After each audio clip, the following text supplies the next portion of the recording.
the viewers in India. And it's an honor to have today with us Mr. Robin Ayoub. He's a president, Canadian Language Industry Association, with 3 decades in business management and executive leadership.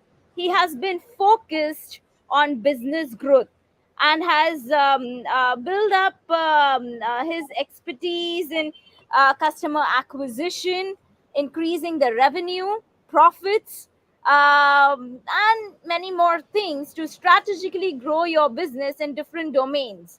And today we are here with him to discuss on how sustainability can be integrated in growing your business. Thank you so much, Mr. Robin Ayub. It's an honor to have you with us today. Great. Thanks. Thank you very much, Harsha. I appreciate the invitation and I appreciate being part of your show. Well, thanks for the invitation. Thanks for making me part of your audience. I heard a lot about your organization and the good work that you guys do, and I couldn't help but be part of it. So thanks again for the invite. I really appreciate it. Thank you, sir. You have such a large experience in developing businesses, and you graduated in science in Lebanon, and presently you're leading president, being a president of Canadian Language Industry Association. So it's quite a starking change. How has your journey been? So thank you for the question. Very interesting question, by the way. And I call it my story. How did I get to where I am right now? I never, this is brand new for this large audience to be saying this because I don't talk about it much, but this is the first time I'll be talking about it. So that's pretty intriguing as well. I was born and raised in Lebanon. By the age of 5, the civil war started in Lebanon. And I lived through that until I was only in my early 20s, during which you had to do like any civil war, like we're watching right now on television unfolding in Ukraine. This was happening in my hometown and where I grew up in Lebanon as well. So we had to survive as a family, mom and dad, they had 5 kids. They had to survive the civil war. They had to try to give us education as much as they can, send us to school, etc. in the middle of all this. I escaped, long story short, I gained my education in Lebanon. I have my degree in computer science, and during which I was working for a bank. I remember I started my work early with, like everybody else does during college. You do get a job in somewhere to sustain your education, basically. So I got a job as a teller at a bank while I was going through my education. As soon as I graduated, there was a major incident. I was coming back from my office, and during the war, there was shelling on the highway as I was driving, and I remember there were shells that fell around me in the area. And long story short, I drifted off the road because of that. Ended up in an accident. I ended up in a hospital to treat me a little bit. And after I finished, luckily it was not life-threatening injuries or anything. But after I finished with the medical treatment, and I'm talking like early 20s, I ended up asking myself a question. There got to be a better life out there. Early in my life, and I only projected life to be what it is, what I grew up to know, what I saw, in my own eyes when I was a kid. So I started asking myself the question, where could be a better life for me outside? So I took my younger brother with me. We're 5 kids. So I took my younger brother with me, and we escaped and we went to Cyprus. We got a job and we started working. And then our house where we used to live in the Beirut region, during that time, mom and dad and 3 of my siblings were still left in Lebanon. That house got destroyed because of the war, and mom and dad had no place to go. So we wanted to figure out how to rescue the rest of the family. And so we ended up trying to figure out, where do we go from here? I mean, we're in Cyprus, not because we want to immigrate to anywhere else. We're just trying to shelter ourselves from all the hostilities that were going on. So I ended up going to ask around. So we found a place, at the time, the Canadian government, luckily, and thanks to the Canadian government, was accepting immigrants to come to Canada, and we had nowhere else to go. So we ended up coming to Canada, bringing the whole family to Canada. I came to Canada, and in 1990, in the middle of February. We lived in the Middle East all of our life, and you land in Canada in the middle of February. That's a shock. It's a shock to the system. So we ended up in Canada, and I landed in Canada, and I didn't speak a word of English at the time, and I only spoke French and Arabic. Those are my Arabic is the language of mom and dad, and the house that we grew up in, and French is the school language. So when you go to school in Lebanon, you study French. So I didn't speak a word of English, and we were in Montreal at the time. I figured, it's a big city. I don't want to be in a big city. I just came from a big city. I didn't end well. So I said, let's go figure out where can we go from here. We ended up going to the province of New Brunswick in a small town called Fredericton, which is the capital of the province at the time. And arriving to Canada was nothing really. We had a few dollars in our pocket, nothing else. So ended up staying at the basement of a church for a couple of weeks until we figure out what we need to do.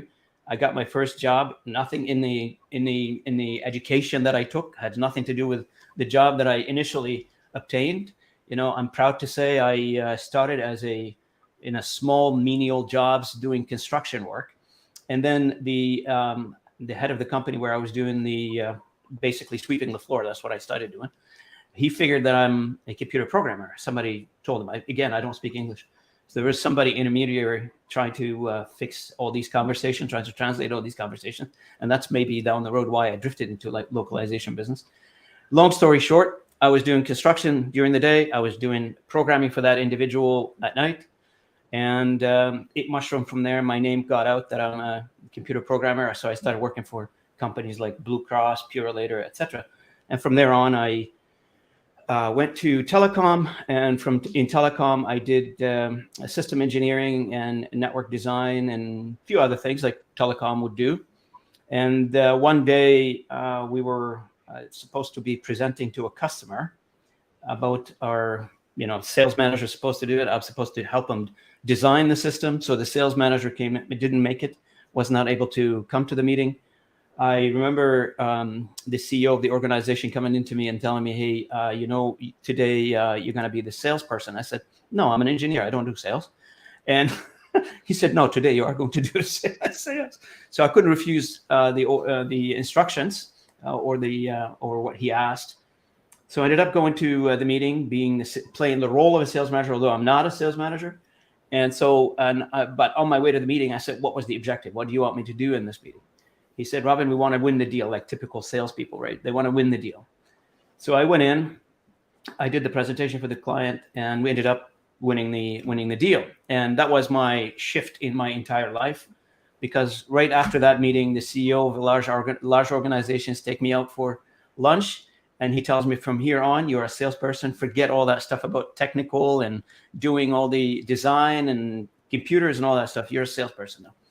And my career took off in that direction in the business development, which I'm blessed with. And I'm blessed to know what I know now and the experience that I've gained, and what doors this particular shift in my life has opened to me. It's incredible. I look back on my journey and where I am right now, and what I was able to accomplish in that track. And I am so blessed to be where I am right now. And I'm so thankful for everyone who came across my path along the way. Every individual, I'll never forget them. And someday, somehow, I will write a book and they will all be mentioned. So here I am right now. I am working today where I am right now. Fast forward to where I am. I am the president of the Canadian Language Industry Association. I have about 2 decades in experience in the localization industry. I've held a variety of positions or various positions in the industry. I started as an account manager, drifted to the industry by accident. That's another story. I was coming back from a business trip. I was flying to a city called Moncton, New Brunswick. there was somebody sitting on the beside me, an old colleague of mine I haven't seen for a while. He asked me if I would be willing to go work for him. I said, "Well, this is the job." He said, "I would like you to manage my sales team, VP of Business Development." I said, "Okay, I'll give it a try." So I took on the job, and from there on, 20 years later, here I am. So I grew that company. We ended up selling the company to somebody else, and we went through another transaction of selling the company to another bigger company, and now here we are. That's a That very interesting journey, I must say. And you've climbed up from Beirut to where you are, experiencing a lot of hardships, trials, and tribulations. But now that you are the president for the Canadian Language Association, and language talks a lot about cultural heritage and background of a person, especially coming from where you are coming. Mhm. What are the initiatives taken to ensure inclusivity in diversity in the Canadian industries? Okay, great question as well. As you know, translation and localization industry, it's about connecting people. It's about being the bridge between various demographics. It's about passing that message along between a group that wants to understand a language in a certain language of their choice, and a business or an entity or another group that wants to communicate that message to them.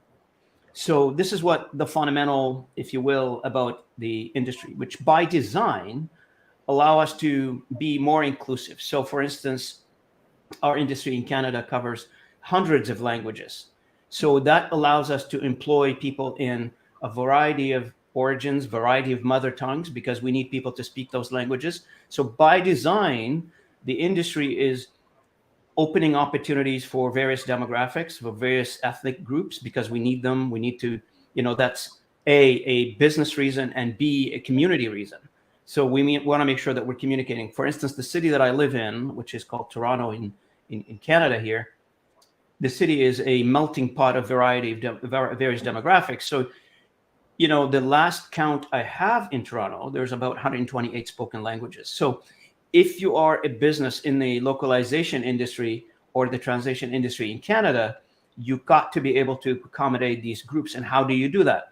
Is by reaching out to these groups and building bridges and bringing them over to you in terms of either being a freelancer contractors for us, so creating jobs for them, or hiring them permanently on your staff. So the business that we're in, I think it could be used as an example of inclusivity in the way we work with those with each other as groups of humanity or humans that we're trying to communicate together. So that's very inspiring for the work that you're doing. But Canada also holds a history of discrimination, like many other countries do, on the factors of color and race. What are the initiatives taken by your association to conserve language of Aboriginals and other minority communities? So great question as well. The discrimination that you speak about in Canada, it is if you look at what's coming out of the Canadian government, especially in the reconciliation initiative that the government has started, the current government has started a few years back now with our Aboriginal community in Canada. That's pretty awesome. The way this is progressing, it's opening a lot of doors and it's putting a lot of items on the table that were not possible before. For instance, as an example, the Canadian government now, before this initiative, had, if you look at take example, for instance, the parliamentary debates, for instance, that were translated into two languages, English and French. After the reconciliation, we're recognizing as a country 5 Aboriginal languages to be added to those communication. So this is on the level of our industry that we're currently dealing with. Canada, by in general, is a peaceful country. So you don't see what you see in various other countries when it comes to the ethnicities, etc. I remember, and I live like I told you, I live in Toronto. I mean, I feel like, we're, as part of my, as volunteer, I do a lot of other volunteer work in terms of our community. And I see all these groups of individuals or groups of various backgrounds. Canada is an immigrant country. People come from various parts of the world and they settle here. Some of us arrived a little earlier. Some of them are arriving now. We recognize the fact that we all come from different places, and like we come here to make something better of our lives altogether. It doesn't matter what the ethnic origin is or what the origin of that individual is. It doesn't preclude you of being human. We're all human. At the end of the day, we're all trying to do the best we can. We're all trying to live our lives better. And you can see that embedded in everything that this country has to offer, in the laws that we have. You can see it in the opportunities that we're offering it's open to everybody. And there was this concrete effort, for instance, in Canada to promote women, promote different genders, promote different ethnic groups. And there is measurements and metrics that these companies have to report on, not just necessarily the localization industry, various other industries. They have to register and report on, their employees, their freelancers, their contractors, and report that back to the various government institutions. So that's part of the process that we currently have. It doesn't, if you leave it to an individual organization, say, hey, I want you to be more inclusive. I'm sure, many companies will have that direction at the end of the day. But if you combine the inclusivity plus some sort of a reporting, I think that's soft enforcement, if you will. And I don't know if I can use the word enforcement in this case, but it would offer some sort of a reporting on the metrics. Yeah, definitely. Now moving on from that, you have been a thorough person to develop and grow business across industry verticals. Mm-hmm. Now, while doing so, do you come across any concerns of migrant workers? And if so, how do you resolve the concerns of migrant workers? Because Canada has so many migrants, and you yourself come from that background. So, how do you resolve that? So thanks for the question. This is near and dear to my heart because I'm an immigrant. I landed in this country a little earlier, but I'm still an immigrant. Although I am Canadian now, but I still feel like when I talk to a new immigrant, I feel like I've been there. I was there. I was part of that group that came to this country and didn't know where to start. And so the main issue in being an immigrant in this country is when you land first, you need somebody to assist you, to help you get started in this country. You've got a brand new country. It's a shock to the system. Brand new country. Maybe the traditions are a little bit different from where you come. Maybe your qualification as an individual, you're a pharmacist, you're an engineer back where you came from. How do you start in Canada? How do you begin here? Who gives you a chance? And this is where the rubber hit the road. So in our business, for instance, when we need translators, and this is something, the organization I work for a few years back, now a little less, but a few years back, we were very involved in this, where we actually participated in an immigration program with the government to help people immigrate to this country so they become translators and working for us as translators, as full-time employees. At the other end of it has been back in the days when I was in the telecom business or in the tech business. I've hired engineers, we've hired tech people who are just landed in the country to give them a chance, to allow them to establish some sort of a foothold in terms of their career development here in the country. And that's what they needed at the time. And that's where, and some of those guys, and a lot of them actually, they're flourishing in their career right now. I'm still in contact with a lot of them. And what we've done for them at the time, and what we'll continue to do for them, in some cases, if they're still employed with us, it helped quite a bit. It helped tremendously. You don't know the anxiety and the stress moving from one country to another until you tried it. And when you come to a country and there's a lot of anxiety and stress associated with this, and I speak about that because I've been there 100%. And when somebody gives you a chance to lift you up, that's the chance that you cannot miss, and that's the chance that everybody needs. I totally agree with you and comprehend with you. It's quite a journey, and yeah, I totally understand. Now, from there, you have been handling mergers and acquisition of Fortune 2000 companies. While doing so, do you all look into the aspect of ESG?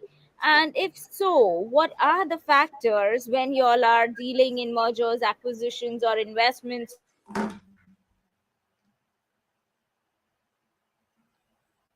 Sorry, Harsha, I think I lost you. Your screen is froze.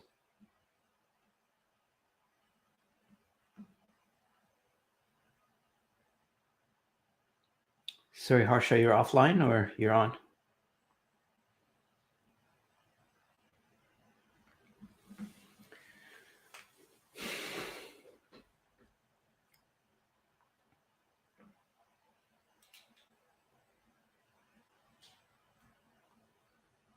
Hello, Harsha, how are you? I can't hear you. I can't see you.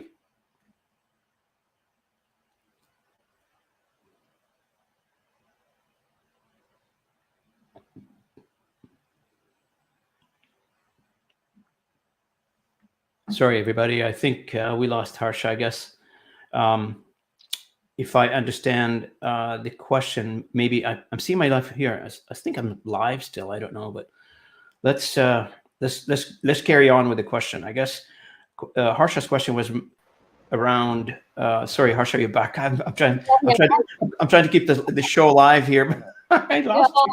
I'm sorry, my internet is a little down today. So my question to you was, since you are handling Fortune 2000 companies at strategic board level, do you all consider ESG while you are developing business or business acquisitions, mergers? If so, what are the factors that you all consider? Yeah. So a couple of correction. One is I'm not handling acquisition for Fortune 2000.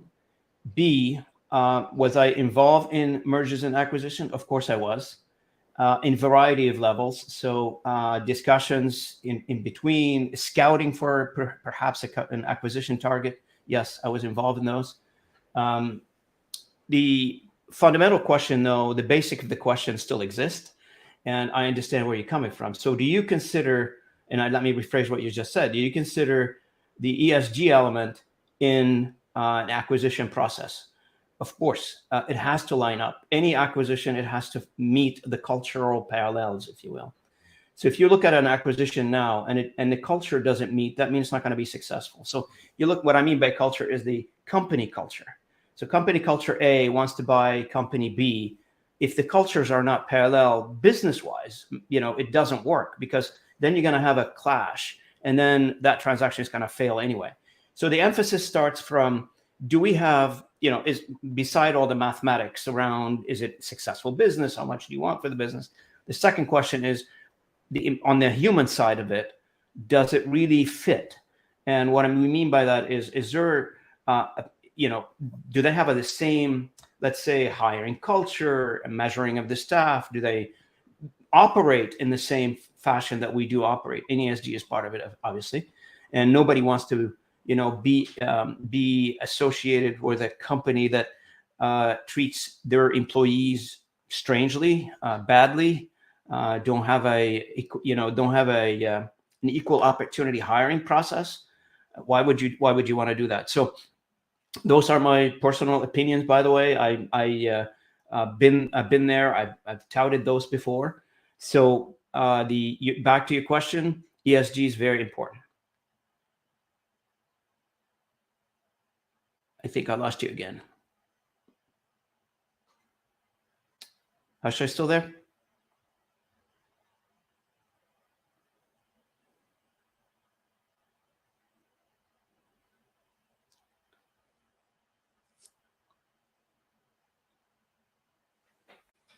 Hello, Hasha. How are you? I can't hear you. Hello?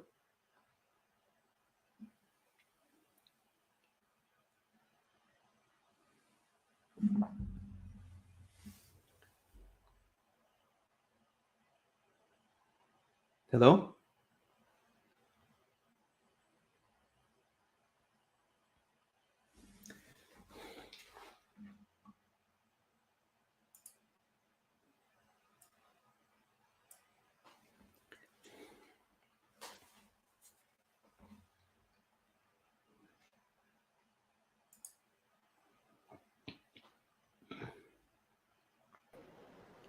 Hello. You're back. I'm sorry. See, there is a electricity fluctuation. Oh, I lost you again.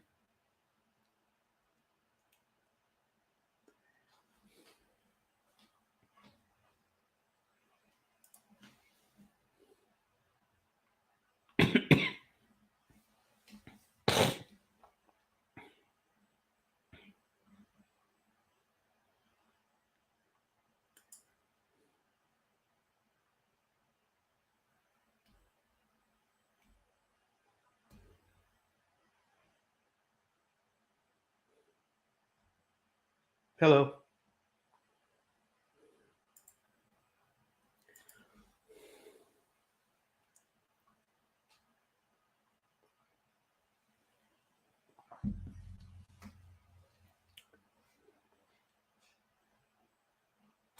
Hello.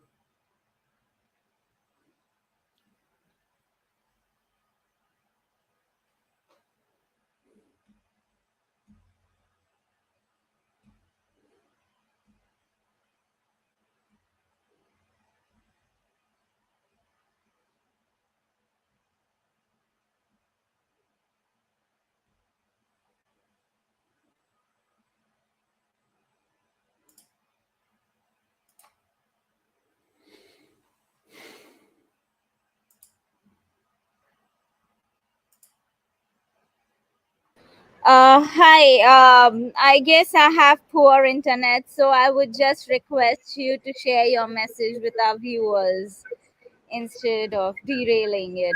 Also, we being an education institution, what are the three topics that you think we should include to help the businesses to increase the profits plus implement sustainability together? Okay. Thank you for the question again.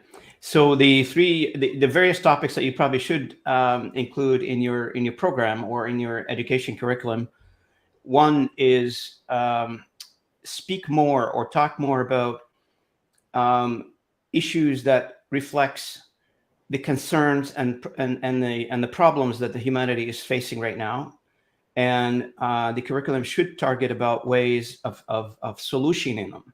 So how do we solve some of these problems that we're currently having? And they don't need to be, they could be a large problems like, how do we cure the globe from various diseases and from various issues?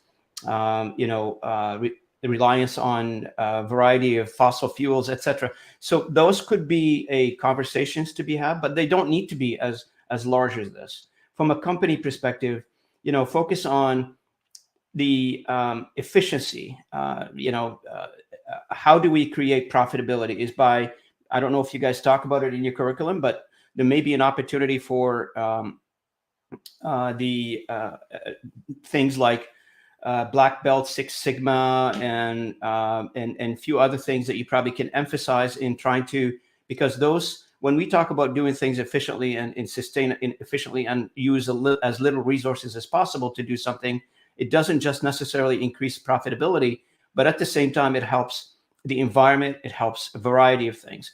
So in that regard, process improvement as a subject in any conversation is very interesting and very important. And the objective there is do more with less. And from a variety of ways, this is a great conversation. you can increase profitability, increase revenue, and you can cure the illness of the society and the environment specifically. If you're in a manufacturing environment and you do process improvement continuously and you adopt that in your process on a day-to-day basis, you're definitely going to be using less resources to produce more. Thank you. It's very well said. You can increase your profitability, revenue, as well as kill the illness in the society. Thank you very much on that note, Mr. Robin. It was an honor to have you and wonderful to learn about your journey. Thank you Very so much. inspiring for all of us. Thank Thank you you. so much. Thank you so much. Appreciate it. Thanks for your time. Appreciate it. Appreciate your time. Thank you, sir. Thanks. Bye-bye now.